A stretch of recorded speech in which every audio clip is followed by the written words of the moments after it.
शिष्यता इस दूरी तक चढ़ा लीजिए कि अपने गुरु से प्रेम पनप जाए। हे, उसके बाद आप सूत जाइए ना, महादेव गुरु है, गुरु जवाब दे ही लेते हैं, न सोने देंगे।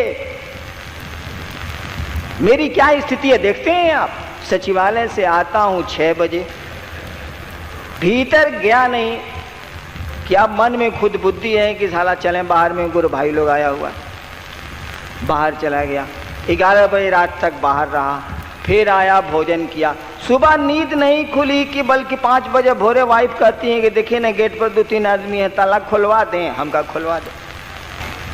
अब गुरु रिन्यूअल कर रहे हैं, अब गुरु जागरूक हो गए, वो आपसे रिश्ता बनाए हुए हैं। जब शिव ही आपसे रिश्ता बना लेंगे, बचेगा क्या? उनसे भी ताकतवर कुछ होता है, ईश्वर से भी ऊपर कुछ है। लेकिन पहले तो प्लंज आउट खुद करना होगा, पहले तो अपने को फेंकना होगा उस रिश्ते में। मैं नहीं करता कि आप समर्पित होइए, रिश्ते को जोड़िए। पहले तो आपको हमको रिश्ता बनाना होगा, क्योंकि वो गुरु है। एडमिशन हमको आपको लेना है, विद्यालय है, स्थापित है। सभी जानते हैं इससे बड़ा विद्यालय नहीं होता है, सभी जानते हैं शिव से बड़ा गुरु नहीं है, सभी जानते हैं कि शिव वही शिव है जो हमारे घर का बाबा है, जिससे 1000 वर्षों से हम आप जुड़े। वी नो इट, हम लोगों को पता है। हमारे माँ बाप भी उनकी पूजा करते रहे हैं, हमारे पूर्वज भी करते रहे हैं, हम भी लोग भी गलती से या मन से कभी प्रणाम कर ही लेते हैं। उसी को गुरु बनाना तो अपना, वो तो एस्टैब्लिश्ड है, वो तो सदियों से स्थापित है। रिश्ते हमको आपको बनाने हैं और शिष्य का रिश्ता बनाना है। बाबा का तो रिश्ता है ही, उसी से पढ़ना है। कहना है कि रउआ हमरा तो बाबा छेबे करिए, सरकार हमरा पढ़ेबे नहीं, सरकार हमको ज्ञान नहीं दीजिएगा। बिना ज्ञान के तो न धरती चलती है न आसमान चलता है। ये माइक तो है, अकिल हम लोगों को नहीं रहे इसको ऑन करने की। प्रयोग होगा इसका, चिल्ला चिल्ला के बोलिएगा तब वो लोग नहीं सुनेगा। ज्ञान तो चाहिए ना। इतने विद्यालय क्यों खोले गए हैं विश्व में? ज्ञान देने के लिए। इतनी पाठशालाएं, इतने तरह तरह के विज्ञान के जो इंस्टीट्यूट संस्थान चल रहे हैं, वो ज्ञान देने के लिए। आदमी के बच्चे को ज्ञान देना पड़ता है। जानवर के बच्चे प्रकृति से ज्ञान लेके आते हैं। आदमी का बच्चा पैदा होता है तो माँ दूध पिलाती है, जानवर का बच्चा होता है तो गाय दूध नहीं पिलाती है, बच्चे दूध पीते हैं। क्यों? इसीलिए कि आदमी के में जो माँ है उसको ये बुद्धि है कि बच्चे को उठा के वो दूध पिलाएगी, उसको बुद्धि है। प्रकृति उसको दे के भेजी हुई है कि आदमी है, इसको बुद्धि है। लेकिन गाय को ये बुद्धि नहीं देती है प्रकृति, वो बच्चे को ही ताकत दे देती है कि बच्चा जब पैदा होता है तो खुद ही उठता है और माँ के को क्या कहते हैं, थन में दूध पीता है। तो आदमी के बच्चे को ज्ञान देना पड़ता। इसीलिए गुरुओं की भी परंपरा ईश्वर ने चलाई है। इंसान भी उसी ईश्वर गुरु से अपनी शक्ति लेके गुरु बनते हैं। यहाँ पर वही शिव गुरु हैं। इसीलिए कहा जाता है कि वो तो गुरुओं के गुरु हैं, क्योंकि कोई भी गुरु होता है तो उसी गुरु की ही शक्ति से गुरु बनता है, उस शिव की गुरु की ही शक्ति से वो गुरु बनता है। उसी का अंश लेता है, वो उनके गुरु भाव का अंश लेता है, उनके दया भाव का अंश व्यक्ति में आता है। तो कोई बुद्ध होता है, कोई महावीर होता है, कोई कीनाराम होता है, तो कोई मच्छंदरनाथ होता है, उसी का अंश मात्र है। हम तो कह रहे हैं कि गुरु शंकर रूपिणों का है जी। शिव जैसा गुरु क्यों खोज रहे हो? शिव नहीं है क्या? मर गए क्या? भैया कभी आपने मरने की बात नहीं कही, क्योंकि आपको पैदा होने की खबर ही नहीं है, तो मरने की बात आप कर ही नहीं सकते। जिसके पैदा होने की, जिसका जन्माष्टमी बनाइएगा, जिसकी रामनवमी बनाइएगा, उसके बारे में आपको पता है कि किसी ने जल समाधि ले ली तो किसी को बहेलिए के तीर से शरीर छोड़ना पड़ा।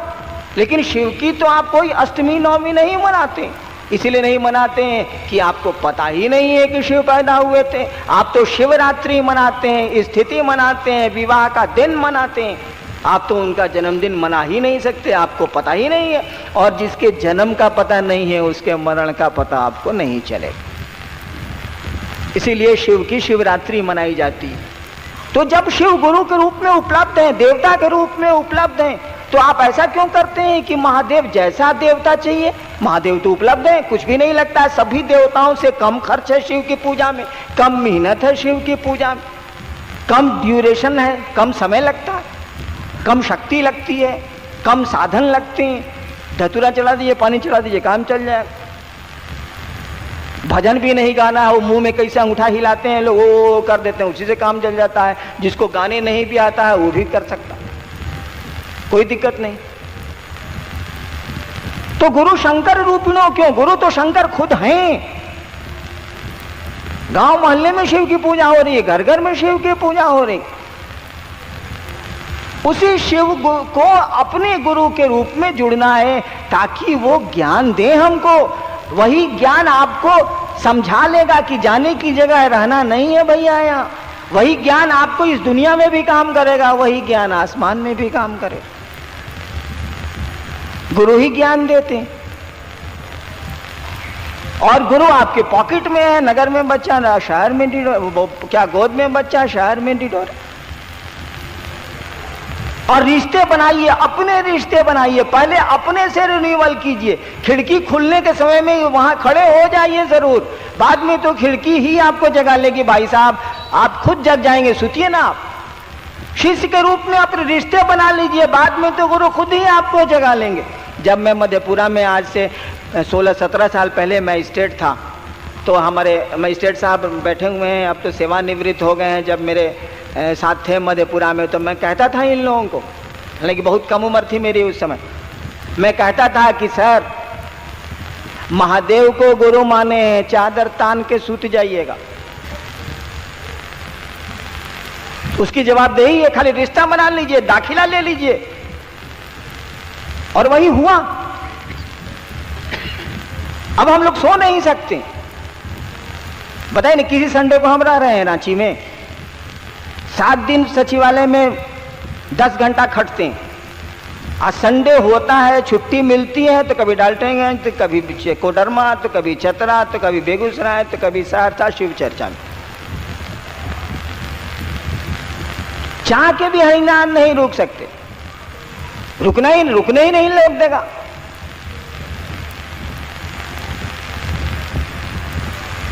यानी वही रिन्यूअल कर रहा है। अब तो शिव ही आपको हमको जगा रहे हैं। बस मामला खत्म हो गया। जब शिव की तरफ से चली दोस्ती, शिव की तरफ से चला प्यार, तब क्या दिक्कत है, तब क्या मेहनत। शुरू में मेहनत, शुरू में संकल्प की जरूरत है, शुरू में भाव की जरूरत है, शुरू में इस विचार को कायम रखने की जरूरत है कि हे सरकार आप मेरे गुरु हैं, हम पर दया नहीं करिएगा। क्या लगता है इसमें, हमको जरा समझाइए तो आप लोग। रात में सोने गए हैं बिस्तर पर, बिछौना में बिछौना पर चले गए, चादर ओढ़ लीजिए, रांची है ठंड पड़ती, सूत जाइए। नींद आने के पहले महादेव की तस्वीर अगर मानते हैं तो कोई तस्वीर दिमाग में आने दीजिए, याद करिए। नहीं मानते हैं तो शून्य में अपने मन को ले जाइए। सोचिए कि हम आसमान में हैं और पूरी धरती के ऊपर बैठे हैं, और उस शून्य में अपने मन को ये समझाइए कि तू महादेव का चेला है, हे शिव आप मेरे गुरु हैं, हम पर दया करिए। या नहीं, अगर तस्वीर मानते हैं तो कोई तस्वीर शिव की दिमाग में ले आइए, प्रणाम करिए, मोने मन करिए। बोल के प्रणाम कहाँ होता, मुंह से प्रणाम करना तो प्रणाम नहीं होता है, प्रणाम तो मन करता है, नमन तो मन करता है। और यही कारण है कि इतना नमः शिवाय का जप लोग करते हैं, इतना राम राम करते हैं लोग, इतना बजरंग बली का नाम लेते हैं। और आदमी से मिलिएगा ना, हम तो देखा है भैया कि 25 साल 30 साल 50 साल से कई लोग हैं जो ओम नमः शिवाय का रोज जप करते हैं, 5 माला 8 माला। अब मिलिएगा तो लगेगा कि साला आदमी ये नहीं है, तो महादेव क्या होगा। अरे इंसान ना भगवान बनता है, इंसान के शरीर में साला वो आदमी ही नहीं है। ये इतना नमः शिवाय करता है, इतना मंदिर जाता है, आ गरीब आदमी भी आवेगा, बेचारा निसहाय कोई आवेगा, बिना घूस लिए उसका काम नहीं करेगा, उसको भी लूटेगा। दोष समझाने वाले का, इंसान का बच्चा उसको ज्ञान नहीं दीजिएगा, नहीं समझेगा, वो दोष उसका नहीं। पुल कमजोर है तो इसमें पुल का कोई दोष नहीं है, बनाने वाले ने गलती की, पुल क्या करेगा, उस इंसान की कोई गलती नहीं है। वो तो आज के मौसम का फल है। आज के मौसम में जैसे फल उगते हैं, इंसान उगते हैं, उसी का एक रूप है वो। उसको प्रणाम करना किसी ने सिखलाया ही नहीं, उसको नमः शिवाय का जप करना किसी ने सिखलाया ही नहीं। कोई गुरु मिला ही नहीं कि उसके मन को उस भगवती के सामने झुका दे। एंग रिंग क्लीन चामुंडा विचे कभी उससे हुआ ही नहीं। वो तो मुंह में कर रहा है, वो तो अग्नि में केवल हवन कर रहा है, इन मंत्रों की आहुति दे रहा है। मन से तो ये मंत्र कभी उसके निकले ही नहीं। मंत्र का क्या अर्थ होता है भाई साहब? मंत्र का मानी जिसका मनन किया जाए, जिसकी आवृत्ति ली जाए, जिसको दोहराया जाए, मन जिसको बार बार दोहराए, वो मंत्र है। इसीलिए कहा जाता है मंत्र मूलम गुरु वाक्यम, गुरु ने जो कहा वही तुम्हारा मंत्र है। मंत्र का मानी होता है मन जिसको बार बार दोहराए। गुरु ने जो कहा उसको बार बार दोहराइए, वो जो बोले हैं वही मंत्र है। मंत्र का अर्थ होता है मनन करना। मन ने तो कभी एंग रिंग क्लीन चामुंडा विचे किया ही नहीं। मन तो भगवती को प्रणाम कर नहीं रहा, मन तो नमन कर रहा है पैसे को, सम्मान को, सुविधा को। गलती हमारी आपकी नहीं है, दोष हमारा आपका नहीं है। हम तो इस मौसम के फल हैं, हम तो ऐसे परिवेश में पलते हैं। दोष जाता है गुरु पर। अगर गुरु आपके ठीक नहीं है तो ये रिजल्ट आएंगे। हमने कहा कि भाई साहब महादेव को गुरु काहे नहीं मानते हैं? जानते हैं जबरदस्ती भी पुण्य कराया जाए तो उससे लाभ होता। सर जॉन वुडरॉफ का नाम सुना है? कलकत्ता हाई कोर्ट में जज थे। उस समय एक ही हाई कोर्ट था पूरे देश में, कलकत्ते में। वहां एक जज थे, नाम था सर जॉन वुडरॉफ। एक बार एक भारतवर्ष का आदमी सर जॉन वुडरॉफ से मिलने गया। उस भारतवर्ष के आदमी ने कहा, धोती कुर्ता में वो आदमी गया, नाम बाद में बता देंगे। कहा कि वेल मिस्टर जस्टिस, मैं हिंदी में बोलता हूं। कहा कि सुनिए जज साहब, हमारे एक शिष्य ने खून नहीं किया है। आज आपके न्यायालय में उसका केस आया है, उसको फांसी नीचे हो गई है, आप उसको माफी दे देंगे? अंग्रेजी में उसने कहा उस जज को। भाई आज जो जज साहब के यहां कोई बात कहने जाए तो वो अरेस्ट होगा। वो जमाना था साहब। सर जॉन वुडरॉफ ने कहा गेट आउट, बाहर देख। कहा कि जज साहब मैं जा तो रहा हूं, लेकिन आपको ये बात कह देता हूं कि उस मेरे शिष्य ने खून नहीं किया है, गलत आरोप उस पर लगे हैं और आप उसके केस को एडमिट करेंगे और क्लीन एक्विटल देंगे आप।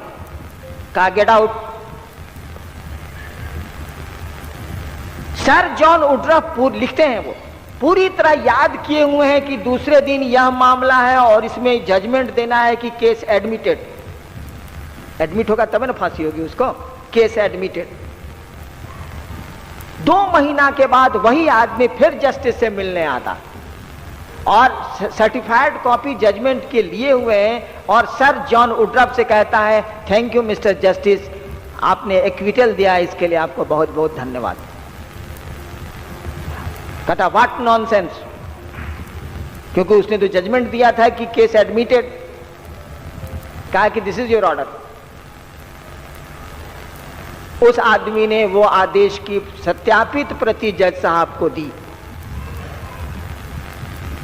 सर जॉन वुडरॉफ ने उस आदमी को बैठाया, अपने ऑफिस के आदमी को कहा रिकॉर्ड लाओ। रिकॉर्ड मंगाया। सर जॉन वुडरॉफ देखते हैं कि अपनी कलम से उन्होंने लिखा है acquittal, hard and and the accuse, और उसी की सर्टिफाइड कॉपी वो लेके आए। 15 मिनट 20 मिनट तक सर जॉन वुडरॉफ सोचते रहे। उसके बाद सादा पन्ना खींचा। उस समय गवर्नर जनरल इन काउंसिल होता था, मैंने उस समय वही सबसे बड़ा ऑफिसर होता था इस देश में। लिखा governor general in council, I sir John Woodroffe hereby resign. Sir John Woodroffe ने रिजाइन कर दिया। और जो आदमी गया था यह बात करने के लिए, उसी के शिष्य हो गए। उनका नाम था विद्यार्णव। सर जॉन वुडरफ ने तंत्र पे बहुत सुंदर लिखा है और बहुत खूब लिखा है। एक जगह सर जॉन वुडरफ लिखते हैं, जबरदस्ती पुण्य कराने की बात मैं आपको बता रहा हूं, लिखते हैं, वो उनकी किताब है द प्रिंसिपल्स ऑफ तंत्र, 2 वॉल्यूम में, इतनी मोटी मोटी। लिखते हैं कि एक कलकत्ता हाई कोर्ट में मेरा दोस्त था जो वकील था, बंगाली था, वकील था, मेरा दोस्त था वो, और सारे कुकर्म करता था वो, बहुत पैसे वाला था, कलकत्ता हाई कोर्ट में वकील था, उन्हीं का दोस्त था वो, सब धंधा करता था वो, शराब पीना, ये करना वो करना। एक दिन उसको बीमारी हुई, डॉक्टरों ने कह दिया कि आप नहीं बचेंगे। उसको पूजा पाठ से कुछ लेना वकील को नहीं था, पूरी तरह सर्वगुण संपन्न था वो, सामाजिक कुरीतियों का, पैसा था ही। वो 6 महीना अपने बिस्तर पर रहा और मर गया। उसका सर जॉन वुडरफ का मित्र जो वकील था 6 महीने बिस्तर पर रहा और मर गया। सर जॉन वुडरफ लिखते हैं कि जब वो मर गया तो मैंने उसको आसमान में बुलाया, आसमान से बुलाया और उससे बातें की। सर जॉन वुडरफ लिखते हैं कि तुम अभी कहां हो? सर जॉन वुडरफ ने अपने मित्र वकील, मरे हुए मित्र वकील से पूछा, अभी तुम कहां हो? तो उसने बताया उनको कि मैं शिवलोक में हूं। सर जॉन वुडरफ ने पूछा कि शिवलोक में क्या शिव रहते हैं? उसने कहा नहीं, शिवलोक में रामकृष्ण परमहंस जैसे लोग रहते हैं। शिवलोक का कोई आदमी शिव के पास नहीं जा सकता, शिवलोक में शिव नहीं रहते। कहा कि तुम शिवलोक में कैसे चले गए, तुम्हारा तो सब धंधा खराब था। कहा कि जानते हैं जब हम 6 महीना बीमार रहे तब तो कहीं जा नहीं सकते थे, तो मेरी पत्नी क्या करती थी कि कभी रामचरितमानस, कभी गीता, कभी महाभारत, सब बंगला में है, सब ले लेके पढ़ के हमको सुनाया करती थी। और तो मैं बिस्तर पे पड़ा था, कुछ कर नहीं सकता था, कहीं जा नहीं सकता था, लाचारी पत्नी पढ़ती रहती थी, मैं सुनता रहता।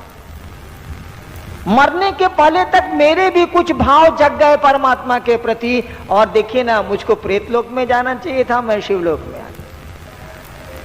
मैं आपको कह रहा था, जबरदस्ती भी पुण्य कराइए, जबरदस्ती भी महादेव का चेला बनाइए, अपना पॉकेट खर्चा करके चाय पिला के भी उसको राय दीजिए कि हे महादेव तो गुरु हैले ने, जरा मान के देखो ना क्या लगता है। रात में सोते समय ही बिस्तर पे कहना, याद करके उनकी तस्वीर को, उनके पांव पर अपने मन को ले जाके मन ही मन प्रणाम करके कि हे महादेव आपके हम चेला हैं, आप हमारे गुरु हैं, हम पर दया नहीं करिएगा। इतना करने में क्या लगता है भाई साहब? इतना उस शिव को निवेदित करने में क्या लगता है कि आप तो बाप मेरे हैले हैं, चलिए आज से एक और रिश्ता बनाया। रविन्द्रनाथ ठाकुर कहते हैं ना, आमी नटराजेर चेला, चित्ता का से देखची खेला, बांधन खोलेर सीखची साधन, महाकालेर त्रिशूल नाचे। मैं नटराज का चेला हूं। अरे भैया, कोई आदमी को गुरु मानते हैं, उससे बड़ा तो गुरु होता ही नहीं है। कम से कम मन में तो खुशफहमी रहेगी ना कि साला महादेव के हम चेला।